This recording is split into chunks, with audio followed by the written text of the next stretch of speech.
Bismillah,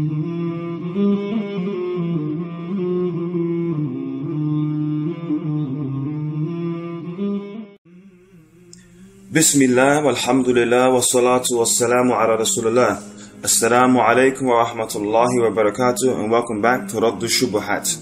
And in this session, we will be looking at and exposing the mindset of our longtime rival and antagonist apologist, David Wood.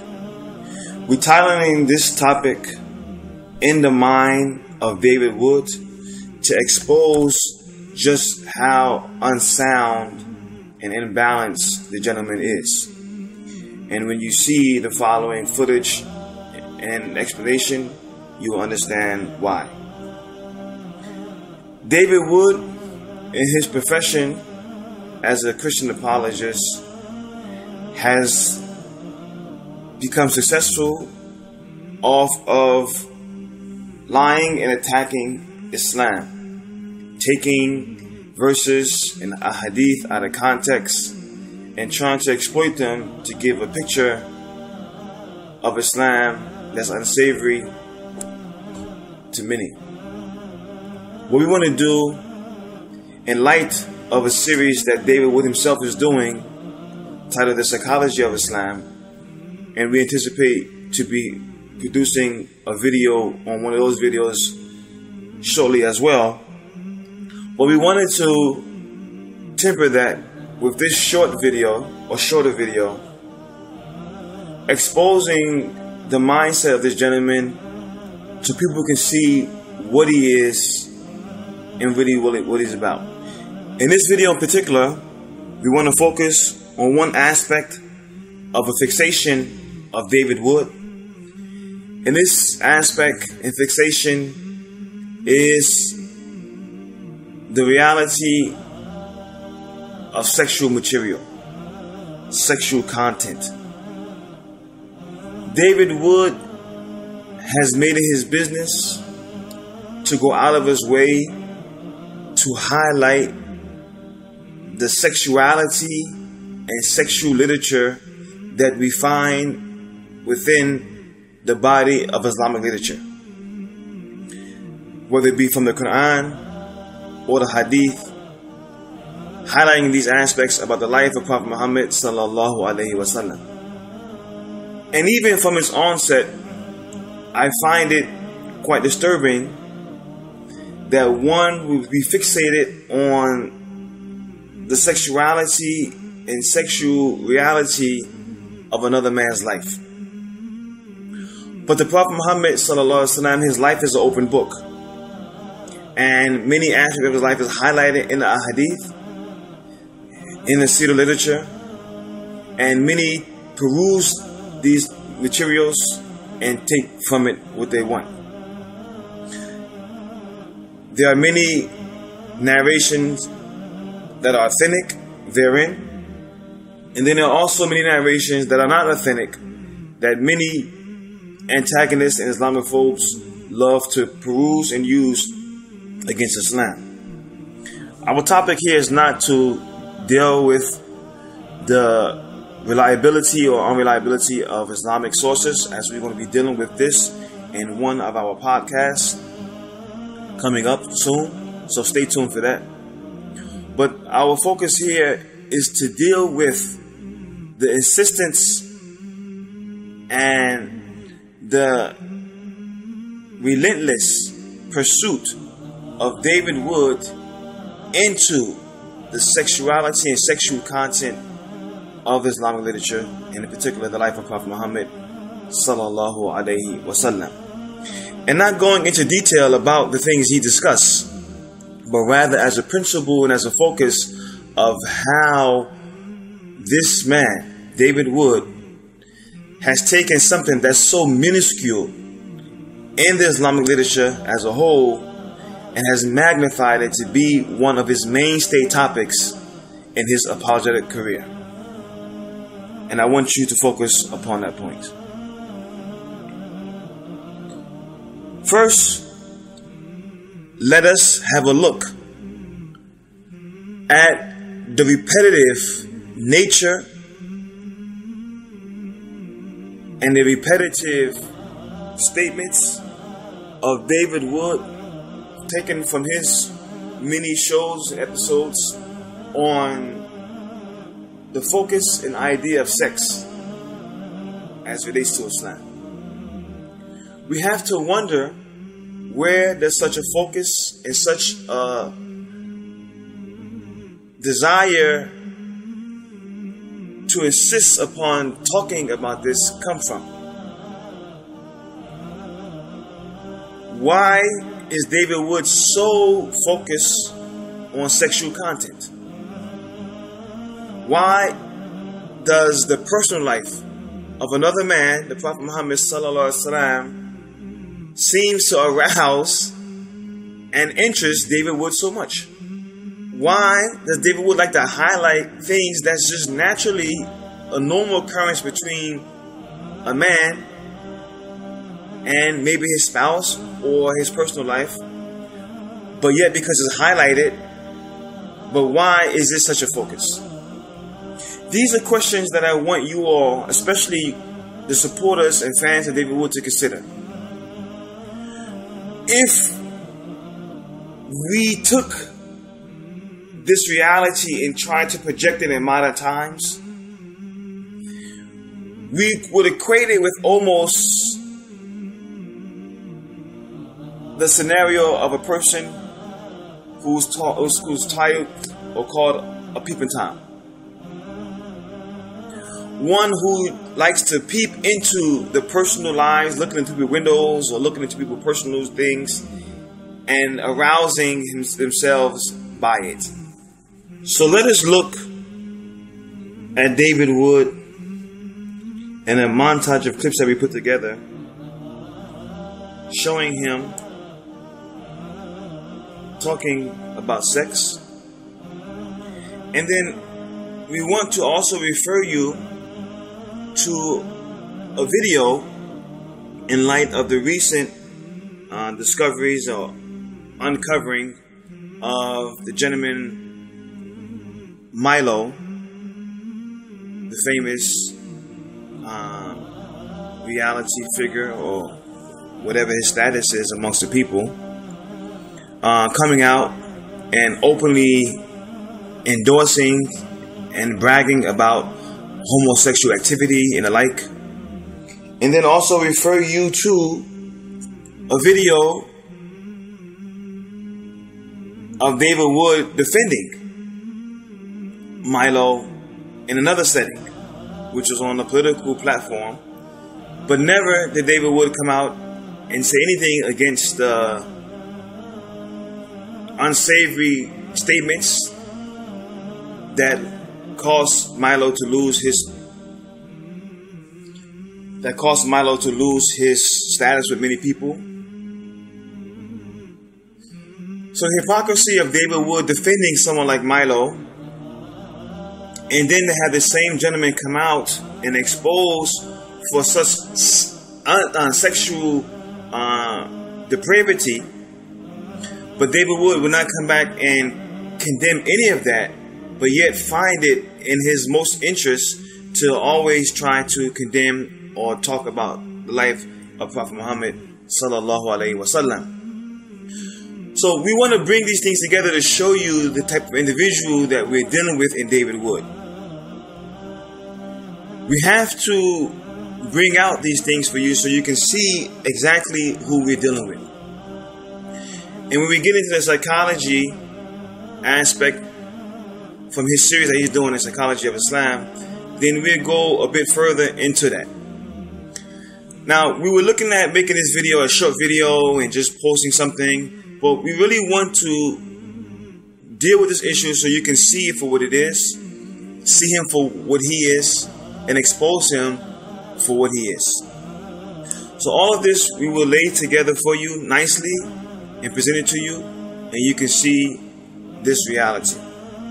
And in closing, before we get to that and highlight the aspects of the Islamic literature as it relates to sexual content of any nature, on the smallest hinted scale, or something that might have been quite explicit, as we're going to display from the Quran and the Hadith exactly the percentage that the Quran and the Hadith actually deal with this topic or these subjects, and then contrast that to the amount of time that is spent on this by David Wood. But I want us to keep in mind as well that David Wood is not an authority on Islam. He has no degrees in Islam. He has no degrees in Christian theology. He has no formal learning education in Islam. And he has no formal education and learning in the Christian doctrine. So how is it that we take this unfortunate individual with his own admitted and attested to pathologies and psychological issues to be some type of authority on Islam? Especially with the focus on the subjects he likes to focus on.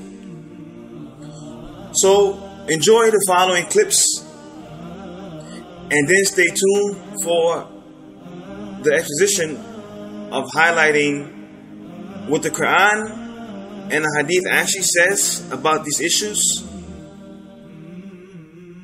and then the focus of David Wood on these issues, and you, after seeing the difference, it will become clear to you all that there's something seriously sick about this individual and that he needs to be exposed for that. Stay tuned, and I see you after the displaying of these excerpts. Sex, rape, sex, rape, sex, intercourse, sex, rape, prostitution, rape, sex, rape, sex, rape, sex, rape, sex, intercourse, sex, rape, prostitution, rape, sex, rape, sex. Now, after seeing what you just seen and hearing what you just heard from this individual, I'm quite sure that it disturbed you. But what's even more disturbing is what we're going to highlight right now. In the Quran, which has about, or is listed as having 6,236 verses. This is the body of the Quran. Over 6,000 verses, in fact. What we did, our own research, the Radush Shubuhaat team, we went into the Quran and we brought out all of the times the usage is in the Quran for anything related to a sexual conduct or sexual activity or sexual nature. Anything, even remote to sexual reality, we listed it. And I'm going to add on to that at the end, just to make up if we miss anything, to give us a projected number in percentage of what that is in relation to the other aspects of the Quran. So you see on the screen here, that's in the Quran, intimacy, sex, and the form is expressed, is mentioned 8 times in the Quran. Immorality, sexual immorality in the general sense, immorality, we referring to or hinting to, not expressing it particularly, but referring to it, is mentioned 25 times in the Quran. Adultery is mentioned 28 times in the Quran. Chastity, meaning one preserving their modesty and maintaining their chastity, is sexually, is mentioned 10 times in the Quran. Homosexuality is mentioned 3 times in the Quran. Houris, which are the women of Jannah that Allah has stored for the persons who obtain the paradise, is mentioned 4 times in the Quran. Husband is mentioned 8 times in the Quran. Marriage itself is mentioned 31 times in the Quran. Maturity, meaning reaching the age of maturity to be responsible, even in sex, or responsibility for the application of Islamic principles, like for instance, getting married or the like, is mentioned 24 times in the Quran. Maidens or wives in paradise is mentioned 10 times in the Quran, separate from Houris. Monasticism is mentioned 2 times in the Quran. Nudity is mentioned 3 times in the Quran. Nursing as the act is mentioned 6 times in the Quran. Obscenity, indecency, is mentioned 27 times in the Quran. Pregnancy is mentioned 8 times in the Quran. The spouse in general can refer to the male or the female, is mentioned 43 times in the Quran. Virgin is mentioned 3 times in the Quran. In the womb, in which the baby comes, stored, and is delivered from, as a result of intimacy, is mentioned 12 times in the Quran. Now you can see all of these topics are not explicitly sexually related, but we are being as general as possible to make our point. If you take that number and add it all up, it's about 250 times. 250 occurrences in the Quran that deals with or related to something of a sexual content, explicitly or remotely inexplicit. Now, we mentioned that there's over 6,000 verses in the Quran. 6,236 verses.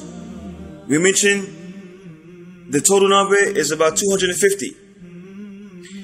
If we add another 50 and make it 300 occurrences in the Quran in which anything related to sexual content of any type is mentioned, even at that number, we only come up with the percentage of 0.04 to 0.05 percentage.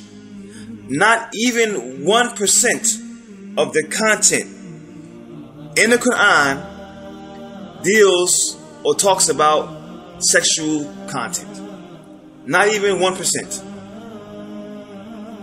Yet, we find it in the material of David Wood. At least 50% of his content in previous content, and maybe be changing now, but at least 50%. Even if 40% of his content, of his material, is somehow sexually related to Islam, dealing with something sexual content as relates to Islam. The Quran doesn't even give 1% of its focus on this content. Yet, this sickened man gives over 40% of his content, his material, his footage, his videos to sexual nature in Islam. How do you get to such a disparity in the material that's presented in the Islamic sources versus the material that's presented in David Wood's productions. Now, when we look into the hadith was a bit more difficult in terms of percentage, because the hadith is is much more voluminous in terms of its material, unlike the Quran. And then also in the hadith, in different compilations of the hadith, you have what is repetitive. It could be the same hadith but mentioned in a different way. But we have over tens of thousands of hadith. Over tens of thousands of hadith. And when we look at the same phenomena in the hadith, as we attempted to do this, but it was, like I mentioned, a bit more challenging, still, what we come up with out of tens of thousands is less than 2%. Less than 2%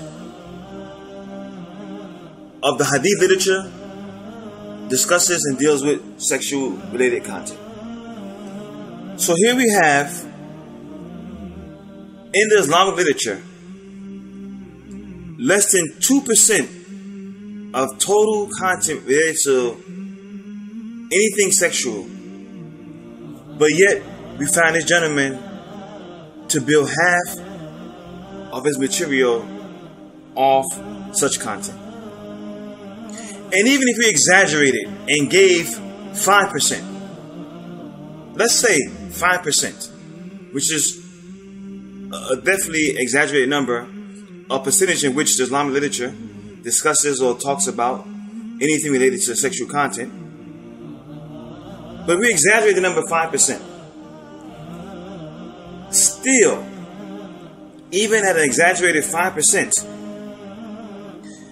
this is magnified in the material of David Wood by his work equaling at minimum 40% or more. And I'm being kind by saying 40% because I know for sure his material is more than 40%. 40% at minimum sexual. The other material is about the whole idea of violence. And then you have a small percentage of fluff in between. Nothing of substance, nothing of real discussion, but rather this primary focuses of his. So after looking at that, and after realizing that you have such a small percentage of focus of this topic in Islamic literature, yet you have such a great focus of this in the material of David Wood, we have to ask why such a focus on sexual related material from David Wood. Why? You know why? Because there's something sick in this individual.